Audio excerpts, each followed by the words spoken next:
जैसा कि हमने पिछले वीडियो में हेप्टासिटी के बारे में काफ़ी डिटेल में डिस्कशन किया था और उसके कुछ एग्जांपल्स जो प्रीवियस ईयर में आए थे वो हम लोग ने काफ़ी डिटेल में पढ़े थे। आज हम जून 2019 का एक क्वेश्चन देखेंगे जो कि थोड़ा एडवांस लेवल पे था हेप्टासिटी को, उसको थोड़ा डिटेल में डिस्कस करेंगे। जो कि पूछा गया था कि फुलरीन्स जब मेटल ट्रांजिशन मेटल से कनेक्ट होता है तो उसकी हेप्टासिटी कितनी होती है, तो उस पर हम आज थोड़ा सा उसको डिस्कस करना चाहते हैं ताकि हम लोग को उसका एडवांस लेवल पता चले कि हेप्टासिटी में कहाँ तक पूछा जाता है। ठीक है, तो देखिए फुलरीन्स का जो स्ट्रक्चर होता है वो दो फॉर्म में पाया जाता है नॉर्मली। ऐसे तो बहुत सारी फुलरीन्स होती है मगर यहाँ पे जो डिस्कस करेंगे normally to form, C60 and एक होती है हमारी C70 होती है, तो C80 भी C90 भी है, C100 C110। ठीक है, मगर यहाँ पे हम केवल किस पे कंसंट्रेट करेंगे, C60 पे। ठीक है, तो पूछा गया था एग्जाम्स में कि C60 जब मेटल से बाइंड करती है फुलरीन्स, ठीक है, इसको हम बक्की बॉल्स भी बोलते हैं, इसका स्ट्रक्चर साइड में स्क्रीन पे दिया हुआ है। ठीक है, तो जब ये मेटल से बाइंड करती है तो किस मोड में बाइंड करती है, तो हमें ये ध्यान रखना है। जो जब C60 मेटल से बाइंड करती है, जो सबसे कॉमन मोड है, ध्यान दीजिएगा, जो सबसे कॉमन मोड है वो ईटा 2 मोड है, यानी डाई हेप्टो मोड। जो सबसे कॉमन मोड है इसका वो क्या है, हमारा ईटा 2 मोड है। इसी को हम क्या बोलते हैं, डाई हेप्टो मोड। ठीक है, इस मोड में ये सबसे कॉमनली बाइंड करती है। ठीक है, ऐसे तो ये ईटा 3 में भी बाइंड करती है, ईटा 4 में भी बाइंड करती है, ईटा 5 में भी बाइंड करता है और ईटा 6 में। मगर एग्जाम्स में क्या पूछा गया था, मोस्ट कॉमन बाइंडिंग मोड। तो मोस्ट कॉमन बाइंडिंग मोड क्या है, ईटा 2 है। तो हमने यहाँ पे क्या कर लिया, एक स्ट्रक्चर यूनिट ले लिए, C60 की एक स्ट्रक्चर यूनिट ले ली है। ठीक है, यहाँ पे क्या होता है, ये जो हमारा हेक्सागन रिंग है ये 6 मेंबर रिंग है, 1 2 3 4 5 6, इधर भी 1 2 3 4 5 6। तो ये जो 6 मेंबर रिंग है इसका जो जंक्शन होता है दिस पाई बॉन्ड, ठीक है, ये जो पाई बॉन्ड होता है ये एज अ एल्कीन काम करता है। तो हम ये बोल सकते हैं जब ये C60 मेटल से बाइंड होती है तो ये किसकी तरह बिहेव करने लगती है, एल्कीन्स की तरह बिहेव करने लगती है। और हम जानते हैं कि एल्कीन की प्रॉपर्टी क्या होती है कि ये जब ये एल्कीन की तरह बिहेव करने लगेगी तो ये क्या देने लगेगा, इलेक्ट्रोफिलिक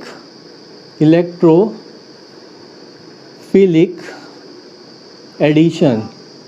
ठीक है, बहुत आसान हो जाएगा इस पे इलेक्ट्रोफिलिक एडिशन किसी भी इलेक्ट्रोफाइल का। यानी मेटल क्या होता है हमारा, एक तरह का पॉजिटिव स्पीसीज होती है, इलेक्ट्रोफाइल होती है, तो मेटल इस पे बाइंड करेगा। कैसे बाइंड करेगा, एक ये कार्बन है आपका, हमने हेप्टासिटी आपको पढ़ाई है, एक ये कार्बन है, हमें केवल इतना देखना है, पूरा नहीं देखना है स्ट्रक्चर, केवल इस एल्कीन को देखना है जो किस पे है, 2 6 मेंबर रिंग के जंक्शन है। ठीक है, एक इधर है और एक इधर है। ठीक है, तो ये एक कार्बन इधर से बाइंड करेगा और एक कार्बन इधर से बाइंड करेगा। तो हमने इस जो हमारी स्ट्रक्चर यूनिट है इसको मैंने और सिंप्लीफाई किया। देखिए, इसको इतने पार्ट को जो हमारा CC डबल बॉन्ड था जिसको हमने एल्कीन माना था, इसको हमने यहाँ पे लिख दिया। ठीक है, एक सर्किल बना दिया। इसका मतलब क्या है, फुलरीन्स है, आप जानते हैं फुलरीन्स का अगर स्ट्रक्चर देखेंगे तो किस तरह होता है, फुटबॉल लाइक होता है, इसीलिए क्या बोलते हैं, बक्की बॉल्स भी बोलते हैं। ठीक है, तो ये इसको हमने ऐसे कर दिया, यानी कि उसका जो ये पार्ट है एल्कीन है ये क्या है, रिएक्टिव है, किसके लिए, इलेक्ट्रोफिलिक एडिशन। यानी कि मेटल जब बाइंड होगा तो कहाँ से होगा, इसी से बाइंड होगा। ठीक है, तो कैसे बाइंड होगा, कोई भी मेटल, सपोज करिए मेटल आया, ठीक है,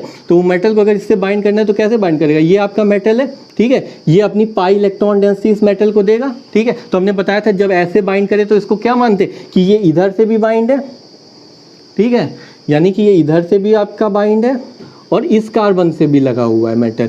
ठीक है, तो ये मेटल कितने कार्बन से, लिगेंड के, C60 क्या है हमारा लिगेंड है, तो ये मेटल क्या है, 2 एटम से अटैच है, इस लिगेंड के फुलरीन C60 के 2 एटम से अटैच है, इसलिए इसका मोड क्या हमने माना है, ये मोड क्या होता है, ईटा 2 मोड होता है। तो जो सबसे कॉमन मोड देखा गया, ठीक है, जो सबसे कॉमन देखा गया वो क्या था, ईटा 2 मोड था C60 का बाइंड करने का। ठीक है, तो आप ये समझ लीजिएगा कि कौन सा एक्टिव पार्ट है। तो ठीक है, जो 2 रिंग के जंक्शन में होता है, यहाँ 2 रिंग के जंक्शन में जो एल्कीन है वो क्या है, एक्टिव पार्ट है। ठीक है, तो अब क्या है, हम लोग को इतना पता चल गया कि क्या है कि ये जो पार्ट है, ठीक है, C double bond C this part, ठीक है, जो रिंग का जंक्शन है ये क्या है, मेटल के साथ ईटा 2 बाइंड करता है। तो अब क्या हुआ, फिर फर्दर कुछ एक्सपेरिमेंट हुए, रिएक्शन आई, ठीक है, तो उसके बेस पे जो सबसे इंपॉर्टेंट रिएक्शन आई, हो सकता है फर्दर पूछ लिया जाए आपके एग्जाम्स में। तो क्या देखा गया, हमारे पास ये कॉम्प्लेक्स था, ठीक है, PPS3 का होल ट्वाइस PT, और उसके साथ क्या लगा था, C2H4 लगा था। ये भी बाइंडिंग क्या है, eta2 बाइंडिंग में। यहाँ ये जो बाइंडिंग है PT के साथ क्या है, eta2, ठीक है। तो क्या होता है, ये जब इथाइलिन लिगेंड इस मेटल से बाइंड करता है तो क्या होता है, ये इस कार्बन से भी बाइंड होता है नॉर्मली, और ये इस कार्बन से भी बाइंड होता है, ठीक है, अटैच होता है। यानी ये जो हमारा लिगेंड है इथाइलिन, ये मेटल से कितने एटम इसके बाइंड है, 2 एटम बाइंड है, यानी किस मोड में, eta2 मोड में। और हमने आपको बता चुका है जो हमारा क्या होता है, फुलरीन्स होता है यानी C60 होता है, वो हमारा जो मोस्ट कॉमन होती है वो किस फॉर्म में होती है, eta2 फॉर्म में, यानी डाईहेप्टो। और ये भी हमारा डाईहेप्टो मोड में यानी eta2 मोड में। तो क्या होगा, जब भी आपकी C60 रिएक्ट करेगी, ये क्या करेगी, आपके जो eta2 मोड में एथाइलिन है इसको रिप्लेस कर देगी, यानी कि हमारा क्या निकल जाएगा, -C2H4 निकल जाएगा। और क्या बन जाएगा हमारा, देखिए PH3 या PS3 P एंड PH3P, यहाँ पे आ गया PT, ठीक है। इससे क्या लगेगा हमारा, eta2 मोड में C60, ठीक है। इस तरह भी लिख सकते हैं हम। स्ट्रक्चर को थोड़ा ओपन कर दें इसको, तो कैसे लिख सकते हैं, PH3P ये किससे लगा है, PT से लगा हुआ है, और PT जो बाइंड है वो किससे बाइंड है, एथाइलिन से बाइंड है, ठीक है। तो ये हमारा CC से जब बाइंड करेगा तो आपका क्या होगा, C डबल बॉन्ड C से बाइंड किया, ठीक है। तो यहाँ पे ये बाइंडिंग आपका मोड है, और ये क्या आ जाएगा, यहाँ पे हमने क्या बनाया था, C60, ठीक है। तो हमें ये चीज़ ध्यान रखनी है कि जब भी ये बाइंड करेगा एथाइलिन मॉलिक्यूल, ठीक है, तो ये किस मोड में बाइंड करेगा, यहाँ पे जो बाइंडिंग आएगी वो किस मोड में आएगी, eta2 मोड में आएगी, ठीक है। तो हमें ये आगे से ध्यान रखना है कि जब भी ये बाइंड कराएंगे हम eta2 मोड, क्योंकि ये बहुत ही कॉमन मोड है। तो रिएक्शन, उसके बाद जो सेकंड रिएक्शन बहुत ज़्यादा इंपॉर्टेंट, ठीक है, मोस्ट इंपॉर्टेंट रिएक्शन है, ठीक है। यहाँ पे क्या है, जो कॉम्प्लेक्स लिया गया है ये क्या है, बहुत फेमस कॉम्प्लेक्स है, वास्कास कॉम्प्लेक्स, ठीक है, वास्कास कॉम्प्लेक्स। ये कितने इलेक्ट्रॉन होते हैं, अगर हम काउंट करेंगे तो कितना आएगा, 16 इलेक्ट्रॉन कॉम्प्लेक्स आएगा, ठीक है। ये मोस्टली क्या है, हम लोग अभी ऑक्सीडेटिव एडिशन पढ़ेंगे, वहाँ बहुत यूज़ होगा, ठीक है। हमारा स्क्वायर प्लेनर होता है, ठीक है। तो ये क्या होता है, 16 इलेक्ट्रॉन होने की वजह से क्या होता है, इसका जो d ऑर्बिटल होता है, ये जो हमारा मेटल है इरिडियम, ठीक है, इसका d ऑर्बिटल वैकेंट है। तो हम यहाँ लिख सकते हैं क्या, वैकेंट d ऑर्बिटल। तो अब जब वैकेंट d ऑर्बिटल, यानी कि हम ये बोल सकते हैं ये क्या है, कोऑर्डिनेटिवली अनसैचुरेटेड है। तो इसकी कुछ बाइंडिंग साइट यानी 2 बाइंडिंग साइट क्या है, वैकेंट है। तो 2 बाइंडिंग साइट वैकेंट है, तो वहाँ पे हमारा क्या आ जाएगा, eta2 मोड में ये लिगेंड आ जाएगा जो हमारा क्या है, C60 फुलरीन्स है। तो कैसे होगी रिएक्शन, देखिए जब भी बाइंड करेगा तो क्या करता है, eta2 मोड में करता है, eta2, ठीक है, C60, उसके बाद क्या आ जाएगा, IR, ठीक है, COCl PPS3 का होल ट्वाइस, ठीक है। इसी को अगर हम ओपन करके लिखना चाहे तो कैसे लिख सकते हैं, देखिए PS3, ठीक है, PH3P, ये किससे लगा हुआ है, इरिडियम से लगा हुआ है इधर से, ठीक है। और यहाँ पे हमारा CO और ये हमारा Cl, ठीक है। यहाँ से जो हमारा क्या है, लिगेंड है eta2 बाइंड मोड में C60, ठीक है। तो हमें ये ध्यान रखना है, यहाँ बाइंड करेगा, ये आपका इससे किया, और ये हम ऐसे करके लिख सकते हैं C60, ठीक है। तो हमें ये ध्यान रखना है कि जब भी फुलरीन्स बाइंड करेगा C60, ठीक है, वो अपने सबसे कॉमन मोड में बाइंड करता है। मोस्टली रिएक्शन जो देखी गई हैं, ऐसे तो आपका जो फुलरीन्स है वो eta2 में भी होता है, eta3 में भी होता है, eta4 भी होता है, eta5 भी होता है, eta6 भी। तो बच्चों के माइंड में कभी कभी आ जाता है कि eta5 में क्यों नहीं, ठीक है। तो eta5 में क्या होता है, एक्चुअली जो रीज़न है eta5 जो मोस्ट कॉमन नहीं है, उसका ये रीज़न है कि eta5 मोड में क्या होता है कि पाई इलेक्ट्रॉन का क्या होता है, स्ट्रॉन्ग डीलोकलाइजेशन होता है। उससे जब क्या होता है, स्ट्रॉन्ग डीलोकलाइजेशन जब होगा, जो हमारी रिंग है उसमें पाई इलेक्ट्रॉन बहुत स्ट्रांगली डीलोकलाइज होंगे, तो क्या होगा सर्किल में, तो क्या होगा, जब मेटल आएगा उसके पास तो वो पोलराइज नहीं कर पाएगा, और जब पोलराइज नहीं कर पाएगा मेटल को उसकी इलेक्ट्रॉन डेंसिटी, तो क्या होगा, बाइंडिंग बहुत ही वीक होगी। यहाँ पे बाइंडिंग स्ट्रॉन्ग है, ठीक है। ये इलेक्ट्रोफिलिक सेंटर है, जैसा कि हमने आपको बताया कि यहाँ पे इलेक्ट्रोफिलिक एडिशन बहुत जल्दी होगा, ठीक है। तो हमें आगे से ये 2 रिएक्शन ध्यान रखनी है, और ये ध्यान रखना है कि जो सबसे कॉमन मोड है, ठीक है, फुलरीन्स का, वो हमारा क्या है, C60 का, ठीक है, वो हमारा क्या ईटा 2 यानी कि डाई हेप्टो मोड है। दिमाग में रख लीजिएगा, जो कॉमन मोड है वो क्या है, डाई हेप्टो मोड। तो आप क्या कर सकते हैं, दो तरह की रिएक्शन मोस्टली शो कर सकते हैं। एक में क्या हो सकता है कि हमारा जो C60 है वो क्या कर सकता है, रिप्लेस करता है किसी दूसरे ईटा 2 को, ठीक है, क्योंकि ये ईटा 2 मोड में पाया जा सकता है, तो लिगेंड को रिप्लेस कर सकता है, या फिर ऐसा कोई कॉम्प्लेक्स हो जिसपे क्या हो, वैकेंट डी ऑर्बिटल हो या अनसैचुरेटेड साइड हो, उसमें जाके वो ऐड हो सकता है, ठीक है। तो ये दो मोस्ट कॉमन रिएक्शन पाई गई, बहुत ज़्यादा इंपॉर्टेंट है, आगे से आप लोग इसको ध्यान रखिएगा। तो अब हम देखेंगे नाइट्रोसिल लिगेंड के बारे में, एनो लिगेंड। तो हमारा जो एनो लिगेंड है वो दो फॉर्म में पाया जाता है। एक हमारा जो फॉर्म होता है वो लीनियर होता है, और दूसरा जो फॉर्म होता है वो बेंड होता है। जो लीनियर होता है वो हमारा sp हाइब्रिडाइज होता है, और जो बेंड फॉर्म होता है वो हमारा sp2 हाइब्रिडाइज होता है। अब हम अगर न्यूट्रल मेथड में देख रहे हैं, अभी हम आपको पढ़ाएंगे न्यूट्रल काउंट मेथड, तो अगर न्यूट्रल काउंट मेथड में देख रहे हैं तो जो हमारा लीनियर है वो 3 इलेक्ट्रॉन देता है, और जो हमारा बेंड है वो हमारा कितने इलेक्ट्रॉन देता है, 1 इलेक्ट्रॉन देता है। मगर जो आयनिक मेथड है या ऑक्सीडेशन स्टेट मेथड है काउंटिंग का, उसमें हमारा जो लीनियर है या बेंड है दोनों क्या देते हैं, 2 इलेक्ट्रॉन देते हैं। तो हमें ये ध्यान रखना है कि लिगेंड कितना देता है, तो हमें इस पर कंसंट्रेट करना है न्यूट्रल वाले पे, आगे काम आएगा। ये जो न्यूट्रल है, ठीक है, बेंड वाला 1 इलेक्ट्रॉन देता है, और लीनियर वाला कितना देता है, 3 इलेक्ट्रॉन का डोनेशन करता है, ठीक है। जो हमारा लीनियर एनो होता है नाइट्रोसिल लिगेंड, उस पर जो फॉर्मल चार्ज होता है वो क्या होता है, +1 होता है, और जो हमारा बेंड होता है उस पर formal charge Fc formal charge वो क्या होता है, -1 होता है, ठीक है। ये बहुत इंपॉर्टेंट पॉइंट है। जो नेक्स्ट वाला है, ठीक है, IR स्ट्रेचिंग फ्रीक्वेंसी ऑफ एनो, ठीक है। तो जो लीनियर की होती है वो उसकी रेंज होती है, IR की स्ट्रेचिंग फ्रीक्वेंसी की जो रेंज होती है वो 1830 से लेके 1620 की रेंज में होता है, ठीक है। और जो हमारा बेंट वाला होता है वो 1720 से लेके 1520 सेंटीमीटर इन्वर्स होता है, यानी कि यहाँ पे क्या है, कम है, और यहाँ पे क्या है हमारा ज़्यादा है, ठीक है, रेंज यहाँ पे ज़्यादा है। अभी आगे बताएंगे ऐसा क्यों है, ठीक है, नेक्स्ट सेगमेंट में, ठीक है। अभी आप इतना ध्यान रखिएगा कि यहाँ पे जो लीनियर है उसकी ज़्यादा है IR स्ट्रेचिंग फ्रीक्वेंसी की रेंज, और इसकी रेंज इसके कंपेयर में कम है, ठीक है।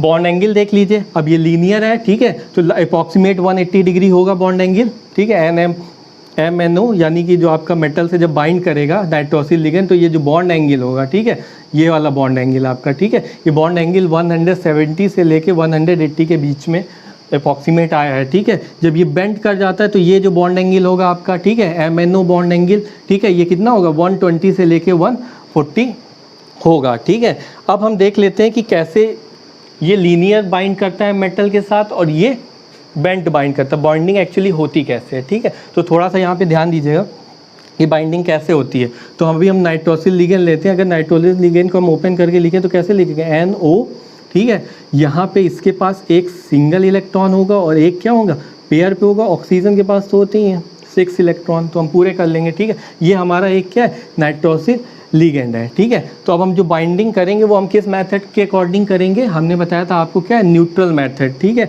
तो हम यहाँ लिख ले रहे हैं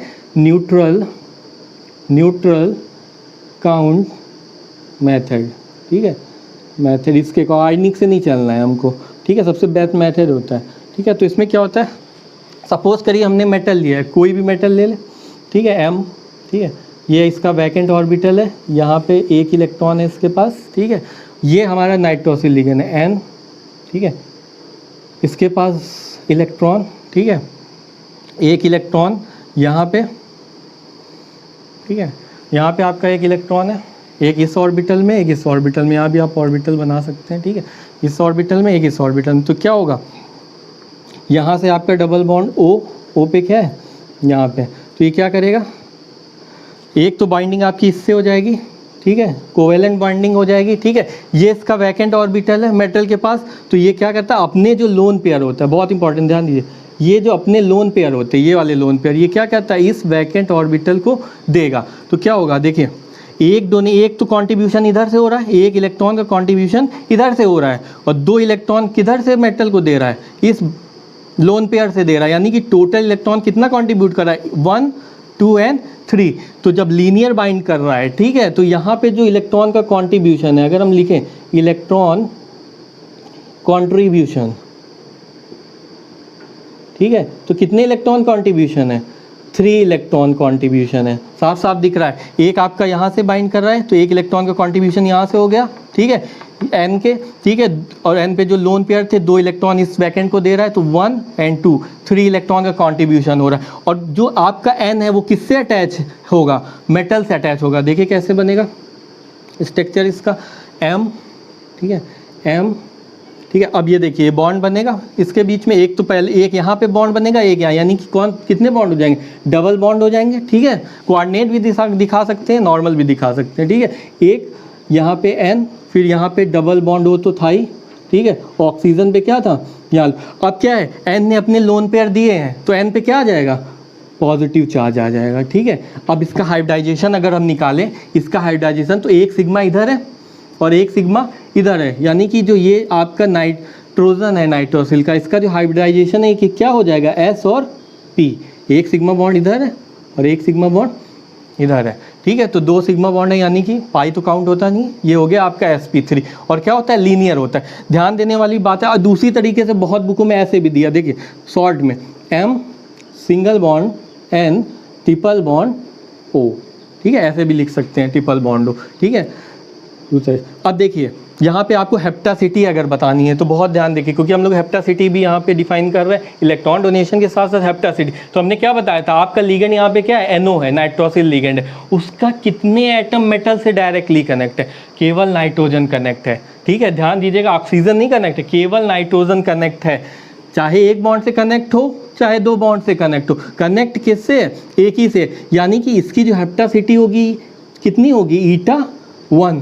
ध्यान दीजिएगा η1 होगी, चाहे वो 3 इलेक्ट्रॉन कंट्रीब्यूट कर रहा हो, चाहे अभी पढ़ाएंगे 1 इलेक्ट्रॉन कंट्रीब्यूट। हमें देखना है हेप्टासिटी, तो ये देखना है कि मेटल लिगेंड के कितने एटम से डायरेक्टली कनेक्ट है, तो एक ही से कनेक्ट है, तो यहाँ पे भी जो हेप्टासिटी होगी क्या होगी, η1 होगी। अब हम आपका देख लेते हैं, क्या ये तो आपका हो गया लीनियर का, ठीक है, ये आपका क्या हो गया लीनियर। अब हम देख लेते हैं बेंट में क्या होता है, ठीक है, बेंट वाले में, बेंट नाइट्रोसिल में क्या होगा, ठीक है। तो फिर से हमने मेटल ले लिया, एम तो जाएंगे नहीं, फिर से वैसे ही ले लिया, ठीक है। उसके बाद क्या होगा, एन, ठीक है, ये आपका अब की बार क्या होगा, ये जो लोन पेयर था ये इस साइड रहेगा, ठीक है। और आपका क्या है, ओ, यहाँ पे ओ पे क्या है, लोन पेयर थे, ठीक है। और यहाँ पे आपका क्या था, एक इलेक्ट्रॉन यहाँ था, ठीक है। अब की बार क्या होगा, ये बाइंडिंग होगी केवल, जो आपकी कोवेलेंट बाइंडिंग थी, ठीक है। तो ये बाइंडिंग हुई तो कितना इलेक्ट्रॉन कंट्रीब्यूट किया, एक, इस बार एक। अब की बार ये वाला इलेक्ट्रॉन का कंट्रीब्यूशन नहीं हो रहा है, ठीक है। अब की बार केवल क्या हो रहा है, थोड़ा सा बेंट हो गया इस साइड को फ्लिप करके, ठीक है। तो यहाँ पे 1 इलेक्ट्रॉन का कंट्रीब्यूशन, यानी कि क्या हो गया, अब की बार जो इलेक्ट्रॉन कंट्रीब्यूशन हुआ है, इलेक्ट्रॉन कंट्रीब्यूशन, ठीक है, लिगेंड द्वारा NO का, ठीक है, NO का जो इलेक्ट्रॉन कंट्रीब्यूशन हुआ कितना हुआ, 1 इलेक्ट्रॉन कंट्रीब्यूशन। तो देखिए स्ट्रक्चर क्या बन जाएगा हमारा, नेक्स्ट M, ठीक है, M,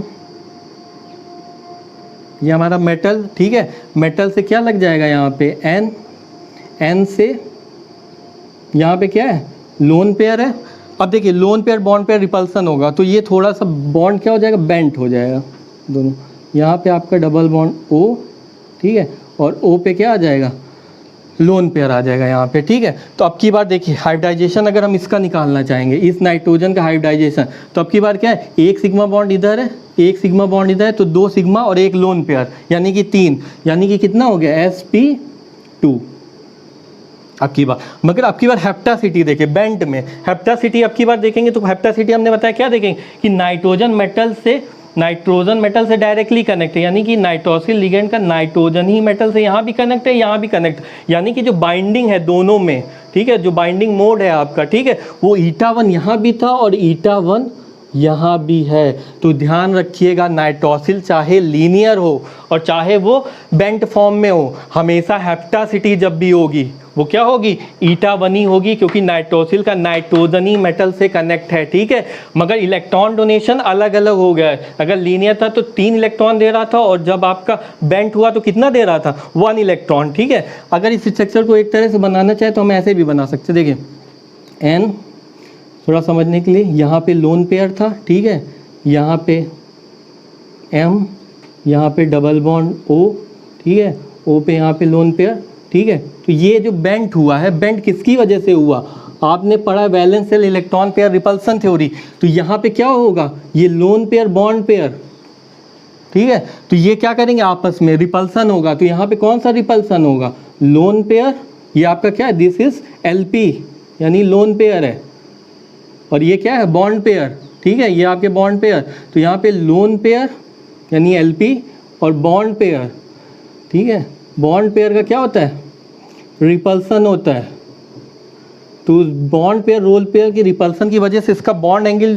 होता है वो क्या हो जाता है 120 से लेके बेंट हो जाता है, थोड़ा लीनियर नहीं रहता है, अब बेंट होने की वजह से क्या हो जाता है 120 से लेके 140 डिग्री पे आ जाता है। तो मगर यहाँ पे ध्यान देने वाली बात, 2 ही पॉइंट ध्यान रखने, आपको बहुत ज़्यादा नहीं ध्यान रखना, ये तो केवल समझाने के लिए बता दिए, यहाँ केवल आपको 2 ही पॉइंट याद रखना है, एक कि जो लीनियर होता है वो 3 इलेक्ट्रॉन देता है, जो बेंट होता है वो 1 इलेक्ट्रॉन देता है, ठीक है।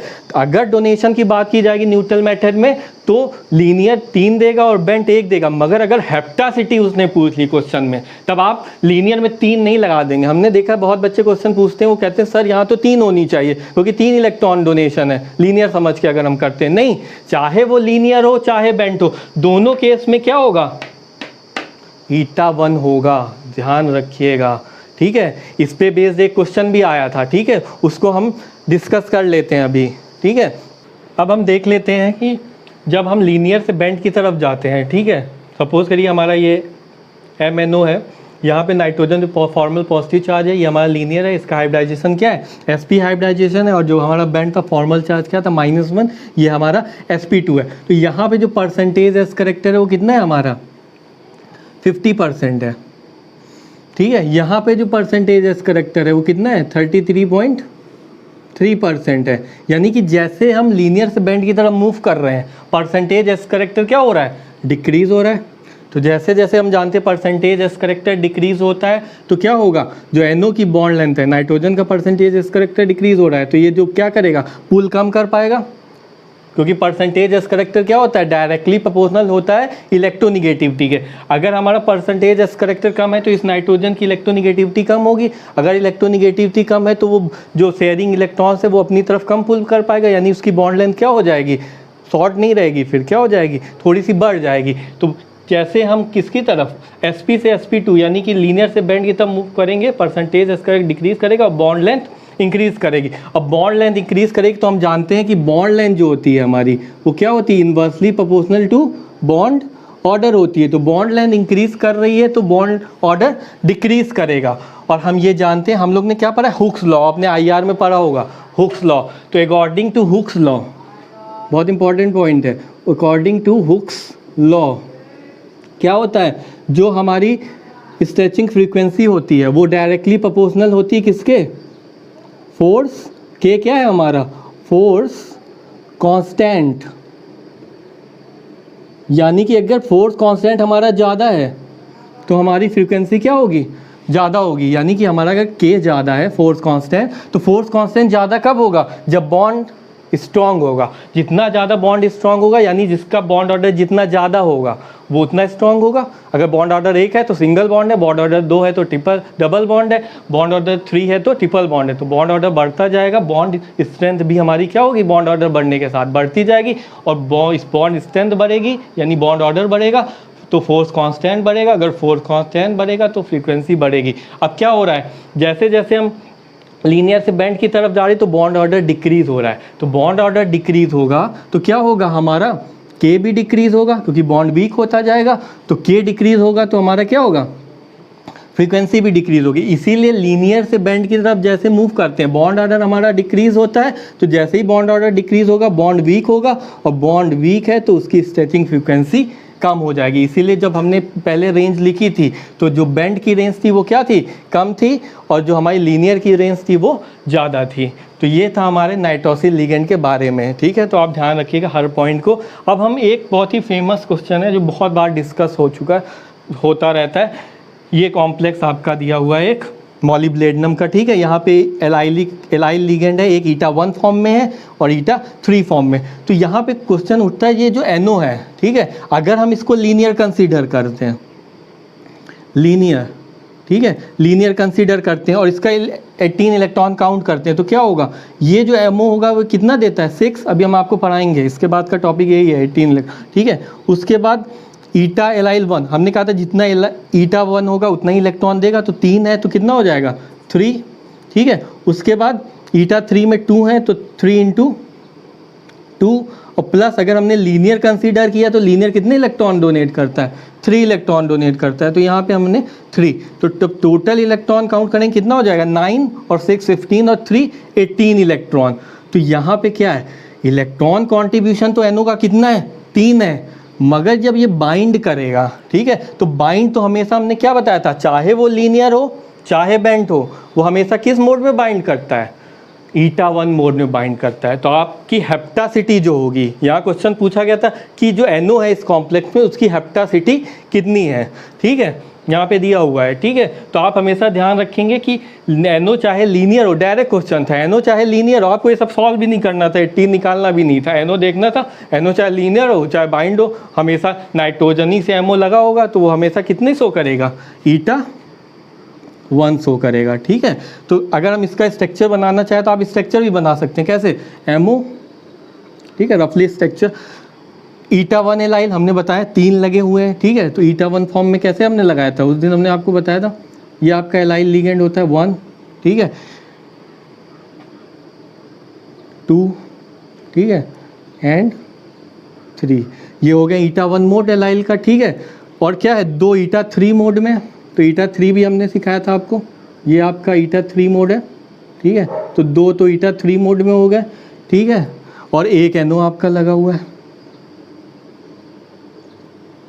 अगर हम इसको लीनियर माने तो N होल मोड O, तो ये आपका क्या है 6 इलेक्ट्रॉन, यहाँ 1 1 1 3 3 एंड 3, तो यहाँ पे कितना होगा 6 7 8 9 10 11 12 13 14 15 16 17 18, तो 18 इलेक्ट्रॉन फॉलो कर रहा है। मगर आप देखिए यहाँ पे हेप्टासिटी अगर हम डिफाइन करना चाहते हैं, अगर हम इसकी हेप्टासिटी डिफाइन करना चाहते हैं तो केवल ये जो नाइट्रोजन है ये केवल डायरेक्टली इस मेटल से कनेक्ट है, तो अगर इसकी हेप्टासिटी की बात की जाए, ठीक है, तो यहाँ पे आपकी हेप्टासिटी जो होगी वो कितनी होगी 1, क्योंकि ईटा 1 मोड में है, तो हेप्टासिटी हमेशा ध्यान रखना कितनी होगी 1 होगी। और इलेक्ट्रॉन कॉन्ट्रीब्यूशन कितना है इसका 3 इलेक्ट्रॉन का कॉन्ट्रीब्यूशन है, तो हमेशा ध्यान रखिएगा। अगर आपको हमारा वीडियो पसंद आया है तो इसे लाइक करिए, दोस्तों में जितना ज़्यादा से ज़्यादा हो सकता है उनको शेयर कीजिए, क्योंकि हम लोग यहाँ बेसिक से एडवांस लेवल तक ले जा रहे हैं, तो जितना ज़्यादा हो सकता है उतना आप शेयर करने की कोशिश करिएगा। और चैनल को सब्सक्राइब ज़रूर कर लीजिएगा, क्योंकि जो अगला नेक्स्ट टॉपिक आएगा उसको आप ज़रूर देख सकें, वो आप बेल आइकन को भी प्रेस कर लीजिएगा। उसके बाद एक इम्पॉर्टेंट बात बताना है कि अगर आपको कोई भी डाउट होता है, सपोज़ करिए आपने वीडियो देखा, आपको कोई भी डाउट हो सकता है, ठीक है, या तो यहाँ पे कमेंट सेक्शन में आप जाके पूछ सकते हैं, या फिर हमने टेलीग्राम पे अपना एक चैनल बनाया है द एल्केमी के नेम से ही आपको मिल जाएगा, ठीक है, उस पर आप जाएंगे, टेलीग्राम पे सर्च कर लीजिएगा द एल्केमी, ठीक है, वहाँ पे आपको टेलीग्राम चैनल मिल जाएगा, वहाँ ज्वाइन करिए, आप वहाँ क्वेश्चन डालिए, आपको रिप्लाई तुरंत मिल जाएगा। तो आपको कुछ भी डिस्कशन करना हो तो आप हमारा Telegram channel the alchemy join कर सकते हैं। उसके साथ साथ बहुत बच्चों की प्रॉब्लम होती थी, सर बुक्स नहीं है, नोट्स नहीं है, तो कैसे पढ़ें, ठीक है, उसके लिए हमने एक अलग से अपना एक चैनल बनाया है जिस पे हम नोट्स और बुक प्रोवाइड करते हैं। चैनल का नाम है द एल्केमी लाइब्रेरी, सर्च करेंगे तो मिल जाएगा द एल्केमी लाइब्रेरी, वहाँ पे आपको हर तरह के नोट्स मिल जाएंगे। साथ ही साथ आपको हमारी द एल्केमी लाइब्रेरी पे डेली प्रैक्टिस सेट या टेस्ट सीरीज़ भी मिल जाएंगी, ठीक है। और उसके साथ साथ अगर आपको कोई पर्टिकुलर बुक की ज़रूरत हो, उसकी PDF की ज़रूरत हो या नोट्स की ज़रूरत हो जो आपको लाइब्रेरी में ना मिल रहे हो, उसके लिए आप हमारा ग्रुप बना हुआ है द एल्केमी पे, वहाँ पे आप मैसेज कर सकते हैं। तो हम कोशिश करेंगे कि आपको सब कुछ फ्री ऑफ कॉस्ट प्रोवाइड करने की, जितना भी होगा सब आपको फ्री ऑफ कॉस्ट प्रोवाइड किया जाएगा। Thank you.